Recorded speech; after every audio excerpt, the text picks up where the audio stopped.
Hello, dear aspirants. Welcome back to NurtureNet, your one-stop destination for everything you need to crack UGC Net Home Science.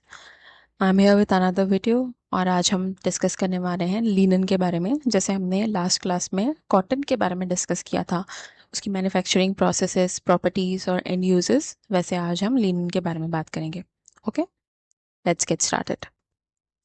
So linen हमें मिलता है कहाँ से? Flex plant से। Okay, flex एक तरीके का पौधा होता है, बहुत बड़ा पेड़ भी नहीं होता, बहुत बहुत ही छोटा पौधा भी नहीं कह सकते हम इसे, बट ऑन एन एवरेज एक प्लांट होता है, ठीक है। और लिनन उसके स्टेम से मिलता है। लिनन के जो थ्रेड्स होते हैं या फाइबर्स जो होते हैं वो हमें फ्लेक्स प्लांट के स्टेम से मिलते हैं। स्टेम एरिया समझते हैं आप, है ना? जो नीचे ज़मीन के नीचे जो होता है वो होता है हमारा व्हाट वी से इज रूट्स, एंड रूट्स के ऊपर वाला जो पार्ट होता है, ठीक है, जो ज़मीन से जुड़ा हुआ रहता है, दैट इज स्टेम पार्ट। तो ये जो स्टेम वाला पार्ट होता है यहीं से हमें लिनन के फाइबर्स मिलते हैं, ठीक है। The manufacturing process is more complex than cotton. Cotton से इसकी मैन्युफैक्चरिंग प्रोसेस थोड़ी सी कॉम्प्लेक्स होती है। पता करते हैं कैसे कॉम्प्लेक्स होती है, ठीक है। ये पिक्चर देखिए, अच्छे से ध्यान से समझिए इसको, देखिए आपको समझ में आएगा कि लिनन का फाइबर कैसे होते हैं। अब हम देखते हैं कि इसकी मैन्युफैक्चरिंग प्रोसेस क्या होती है। मैन्युफैक्चरिंग प्रोसेस में सबसे पहले तो कल्टीवेशन आता है, जैसे हमने ब्लास्ट पढ़ा था, बस वैसे ही इसको आप एक साथ व्हाट वी से एक कोऑर्डिनेट करके पढ़ते जाइए तो आपको समझ में आता जाएगा। अगर आपको एक चीज़ याद हो गई, मोटा मोटा आपको कुछ ऐसे स्टेप्स है जो आपको अच्छे से याद हो गए, जैसे कल्टीवेशन आपको याद हो गया, हार्वेस्टिंग आपको याद हो गया, ठीक है, स्पिनिंग, वीविंग, फिनिशिंग, ये सभी फाइबर्स में आएंगे। जैसे कॉटन में आता है वैसे इसमें भी आया है, ठीक है। बट इसमें कुछ कुछ बीच में स्टेप्स हैं जो अलग हो जाती हैं, बिकॉज सारे फाइबर एक जैसे नहीं होते, अलग अलग होते हैं, तो उनकी प्रोसेसिंग, मैन्युफैक्चरिंग की भी अलग अलग थोड़ी सी बीच बीच में से रहेगी, ठीक है। तो कल्टीवेशन कहाँ होता है? कल्टीवेशन ज़्यादातर कूल क्लाइमेट में होता है, फ्लेक्स प्लांट का, ठीक है। हमने पढ़ा था कॉटन का वार्म एरियाज में होता है, बट फ्लेक्स का थोड़ा सा ठंडे एरिया में होता है, ठीक है। तो Europe and Russia and Canada, इस एरिया में ज़्यादातर फ्लेक्स प्लांट्स जो है वो पाए जाते हैं और इसी में वो ग्रो कर पाते हैं। हार्वेस्टिंग, प्लांट्स को पुल किया जाता है, कट नहीं किया जाता है, ठीक है। अलॉन्ग विथ देयर रूट्स, साथ में उसे निकाला जाता है, जिससे कि फाइबर्स जो है उसे लॉन्ग रखा जाए, क्योंकि पूरा पार्ट जो है वो बाहर नहीं होता ना, स्टेम का थोड़ा पार्ट अंदर भी होता है, ठीक है। रूट तो नीचे जाकर के आती हैं, राइट। तो वो जो फाइबर है वो टूटे ना और छोटा ना हो, इसीलिए लॉन्ग रखने के लिए क्या किया जाता है, एज इट इज उसे पुल कर लिया जाता है, ना कि कट किया जाता है फ्लेक्स प्लांट्स को। ओके, देन रिपलिंग होता है। रिपलिंग का मतलब है सीड्स को रिमूव किया जाता है स्टॉक्स से, ठीक है। If there are any seeds, हर प्लांट में सीड्स होती है, नहीं तो आप दूसरा प्लांट कैसे लगाओगे उससे, है ना। तो सीड्स को निकाला जाता है स्टॉक्स में से। और फिर होती है रेटिंग। रेटिंग में स्टॉक्स को सोक किया जाता है पानी में और उसको छोड़ दिया जाता है, ठीक है, in open field, so that fibres का जो वुडी पार्ट है वो अपने आप निकल जाए, ठीक है, उसमें से अपने आप हट जाए, ठीक है। So what we got is, we got दो फाइबर पार्ट जो ऐसे रेशे टाइप होते हैं, वो फिर हमको मिलते हैं उसको सोक करने के बाद में वाटर में। फिर ब्रेकिंग एंड स्कचिंग होता है। ब्रेकिंग एंड स्कचिंग का मतलब है स्टॉक्स को क्रश किया जाता है और उसमें जो छोटा छोटा वुडी पार्ट होता है वो भी निकाला जाता है। वुड कैसा होता है? आई थिंक आप सबने देखा होगा, कोई पेड़ का जो तना होता है या फिर आप एक प्लांट का स्टेम देख लीजिए, थोड़ा सा कड़क होता है ना, वो थोड़ा सा हार्ड होता है। तो वो हार्ड पार्ट निकालेंगे तभी जाकर के हमें प्रॉपर जो व्हाट वी से इज फाइबर्स मिलेंगे, है ना। तो वो हार्ड पार्ट को निकालने के लिए ये दो प्रोसेस होती है, एक होती है रेटिंग, एक होती है स्कचिंग और ब्रेकिंग, ठीक है। तो रेटिंग में first what they do is, पानी में सोक कर दिया जाता है स्टॉक्स को, जिससे कि जो वुड पार्ट है वो थोड़ा अलग हो जाए, सेपरेट हो जाए और नरम पड़ जाए। फिर ब्रेकिंग और स्कचिंग होती है, जिसमें क्रश कर दिया जाता है स्टॉक्स को, जिससे कि वुड पार्ट अब पूरी तरीके से रिमूव हो चुका है। Okay, then hackling. Hackling, fibres comb करे जाते हैं शॉर्ट फाइबर्स को निकालने के लिए, ठीक है। जैसे हम अपने बाल कोम करते हैं तो उसमें से कैसे छोटे टूटे हुए बाल जो है वो निकल जाते हैं, वैसे ही इन्हें भी कोम्ब किया जाता है, सो दैट शॉर्ट फाइबर्स जो होते हैं वो उसमें से निकल जाते हैं और ओनली लॉन्ग वंस जो रहते हैं वो बचते हैं, ठीक है। और फिर बाद में जो लॉन्ग फाइबर्स जो होते हैं फ्लेक्स प्लांट के, उसको स्पिनिंग करके यान बनाया जाता है। ठीक है, यान कैसे बनता है, वी ऑल नो, हमने सबने यान पढ़ा है तो आपको पता है कैसे बनता है। तो उस जो लॉन्ग फाइबर्स निकलते हैं, फ्लेक्स के लॉन्ग फाइबर्स को लाइन फाइबर्स कहा गया है यहाँ पर। ठीक है, they are spun into yarns. Okay, then अब यान बन गया, धागा बन गया, अब वीविंग और निटिंग स्टार्ट होती है। ठीक है, woven into linen fabric, linen fabric बनाया जाता है वो वीविंग करके, और फिर लास्ट में आता है फिनिशिंग। जैसे कि मैं आपको हर बार बताती हूँ कि हर कपड़ा बनने के बाद में उसकी फिनिशिंग होती है, ब्लीच किया जाता है, डाई किया जाता है, कलर हटाने के लिए ब्लीच कर दिया। आपने देखा था अभी कि कैसा होता है कलर, फ्लेक्स प्लांट का दिखा था ना, लिनन फाइबर का। वो कलर मुझे नहीं चाहिए, तो हर चीज हर कपड़ा उसी कलर का बन जाएगा, पहचान में कैसे आएगा?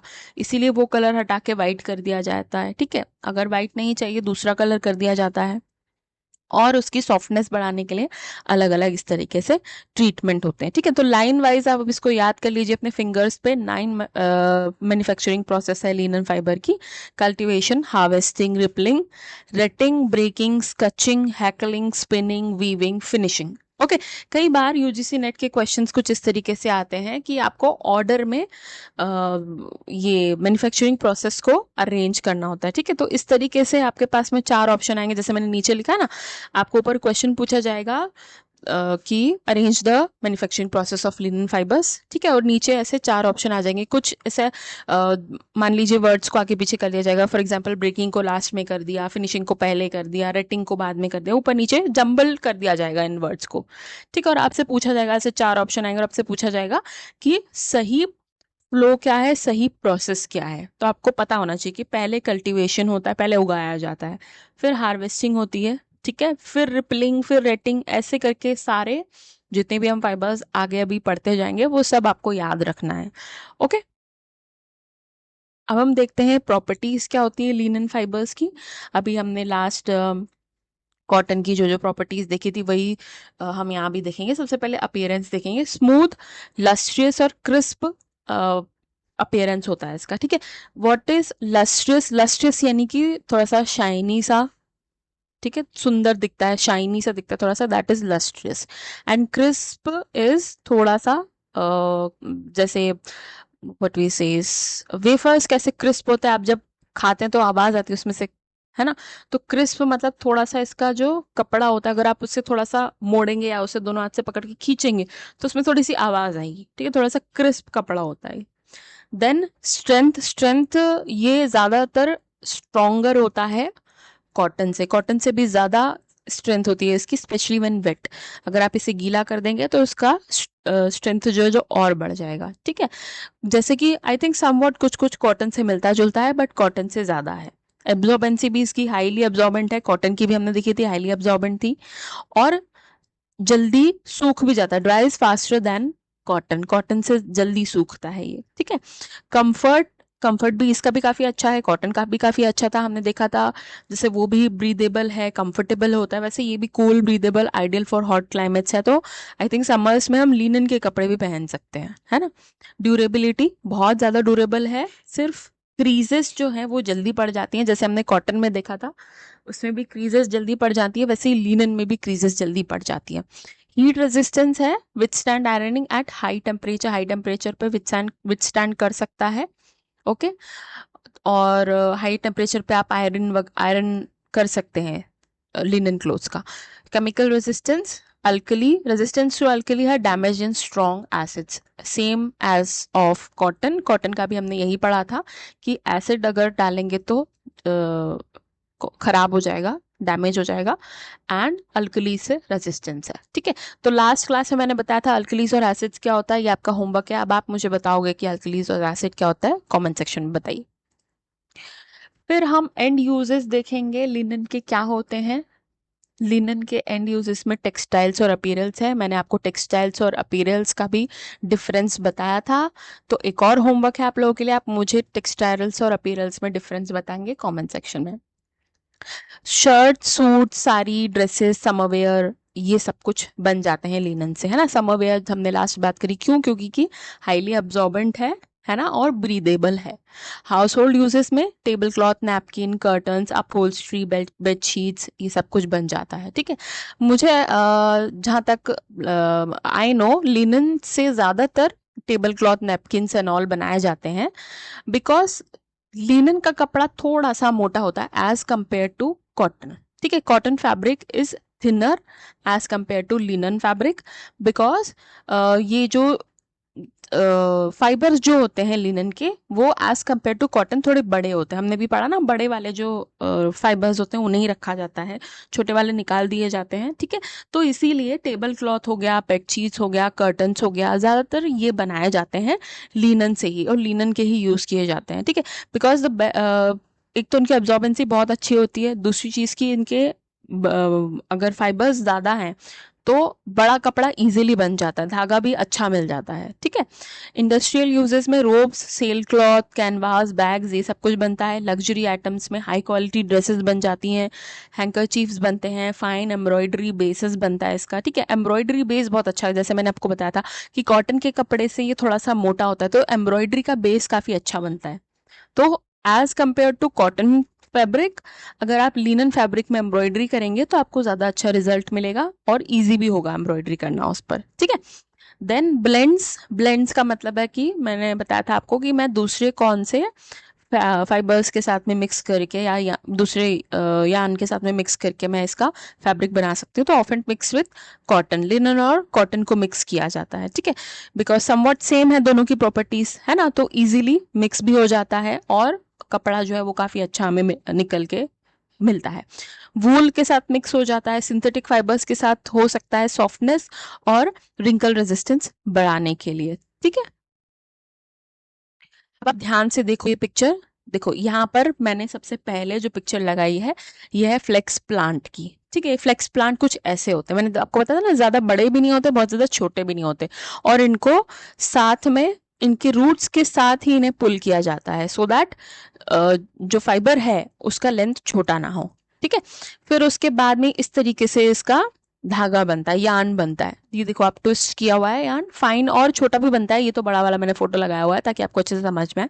तो कुछ इस तरीके से इसका यार्न बनता है। उसके बाद में आप यहाँ देखो इस तरीके से कपड़ा बनता है ये। ठीक है, ये एक कपड़े का एग्जाम्पल है, ये एक कपड़े का एग्जाम्पल है, ये दोनों फैब्रिक्स हैं। ओके, तो आप देखोगे कि table cloth and all and अगर हम बात करें कुछ अपहोल्स्ट्री एंड ऑल का, तो उसका कुछ इस तरीके का स्ट्रक्चर होता है। ठीक है, वही अगर फैब्रिक पहनने के लिए होता है तो इस तरीके का स्ट्रक्चर होता है। अब आप देखो इसमें डिफरेंस है, अगर आप कॉटन फैब्रिक और लिनन फैब्रिक को मिलाओगे तो आपको डिफरेंस साफ साफ दिखेगा। यहाँ पर आपको ये कुछ डिफरेंट टेक्सचर दिख रहा है ये कपड़ों में, ये कॉटन में नहीं होता, कॉटन बिल्कुल प्लेन दिखता है, बट यहाँ पर कहीं कहीं आपको डार्क, कहीं कहीं लाइट कलर, यहाँ पर डार्क कलर है, यहाँ पर ये लाइट कलर है। ठीक है, इस तरीके से दिखता है। तो ये लिनन की पहचान है, लिनन फैब्रिक की यही पहचान है, और ये कपड़ा थोड़ा सा मोटा भी होगा as compare to cotton fabric. Okay, understood. इसको पॉज कर लीजिए, अच्छे से देख लीजिए, अच्छे से समझ लीजिए। Okay, so that's all in this video. जल्दी से मैं दूसरा वीडियो लेकर के आऊंगी, और इस तरीके से छोटे छोटे वीडियो में ला रही हूँ ताकि आप लोग बोर ना हो जाएं। ठीक है, क्योंकि थोड़ा सा लंबा टॉपिक है ये जो सेकंड टॉपिक है टेक्सटाइल्स का, बट आई थिंक आप लोग एंजॉय कर रहे होगे। तो प्लीज़ मुझे कमेंट सेक्शन में बताइए। ऑल्सो अगर आपके डाउट्स भी हैं तो वो भी मुझे कमेंट सेक्शन में बताइए। तब तक के लिए you know what you have to do, you have to hit the bell icon so that you never miss any update. Subscribe to the Nurture Net, share this video with your friends, and also like. Okay, thank you.